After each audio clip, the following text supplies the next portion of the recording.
we met each other at such a vulnerable and developmental time of our lives. It honestly blows my mind that the awkward yet flirtatious friendship we started in 8th grade would eventually develop into what we have today. I will always remember how our relationship used to be strictly through texting, and we would never even talk in person. We would make plans to meet at the lockers before class started, but when we'd get there, we would end up just sitting at opposite ends of the hall and text each other instead.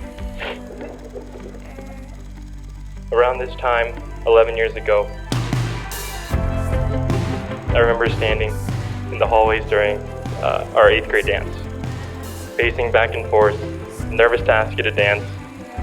I'm not surprised at myself for waiting until the last song that night to ask. You have been my only text, never chat in person friend, my go-to homework club and never actually do homework friend, and now my friend that I'm ready to call my wife.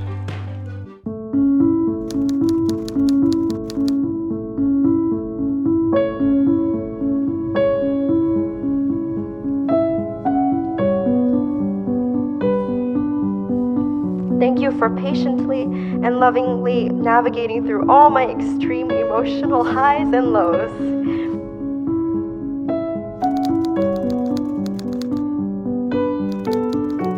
Alan, you're promising to love Serena even when her enneagram 4 comes out and she's super emotional. When I think about these past 11 years, I can't help but be filled with so much gratitude.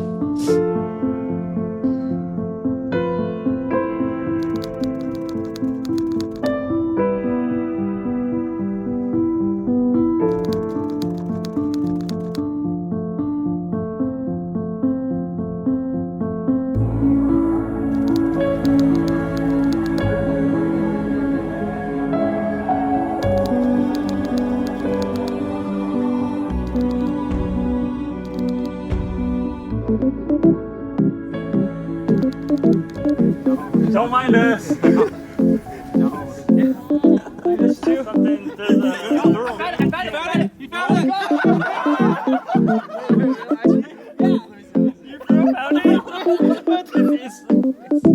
It's right here. How did you find this? Dude, you gotta get in there. And Serena, you're promising to love Alan even when his enneagram 6 comes out and he's really fearful or doubtful about himself. Am I living life in a box? Tell if it's a crisis or not. I hate coming off too normal, but I can use a wife and a dog and a job and a white fence off where the white kids walk. Well, have I been lost? Don't know where the days went. I spent a lot of nights in a blur. I bet I spent a few too many trying to make it. And I haven't yet. Yeah, we had to bet. I'm only here, yeah. You know. If you don't like this music, then don't be listening to it. You know, I'm just a dude that you know, or something similar. If you don't keep it real, can you go somewhere but here? Cause you know we're only losing control just for a minute. So you asked me to share a passage from our scriptures for your wedding today. And the verse that came to mind was from James, the brother of Jesus. And James said this: whatever is good and perfect is a gift coming down to us from God our Father, who created all the lights in the heavens. He never changes or casts a shifting shadow. It's so real. Yeah. So walking before, and I spin, and now you spin. Go one in, stopping, and then out this.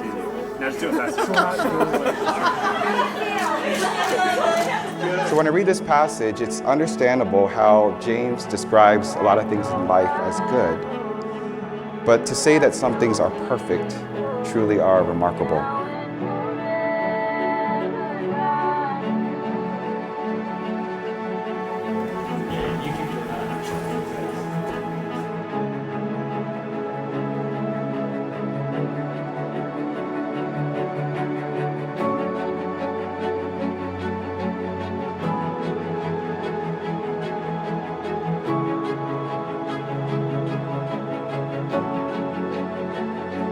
So what I want to do in this brief time is to share with you just a few perfect things that you're receiving as God's gift from your Heavenly Father today.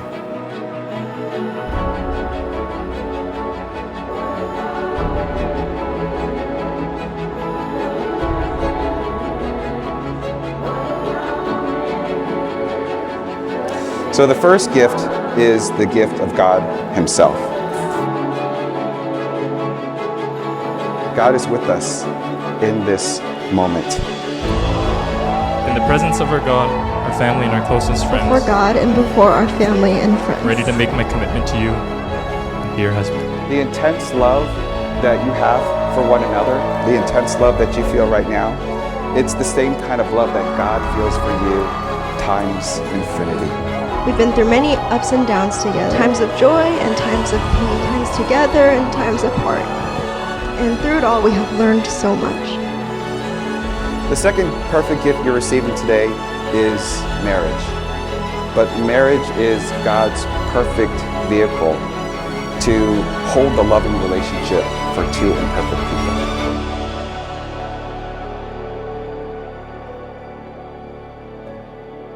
And finally, the gift that you're receiving today is the perfect gift of each other.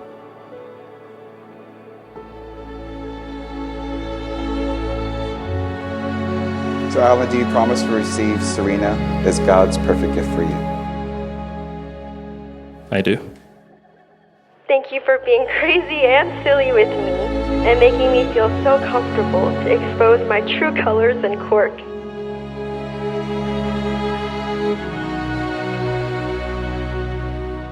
Serena, do you receive Alan as God's perfect gift for you? I do. Thank you for never being satisfied with, I'm good when you ask me how I'm doing. Thank you for loving all my imperfections and accepting me for who I am. By the authority given to me as a minister of the gospel of Jesus Christ, I now pronounce you husband and wife.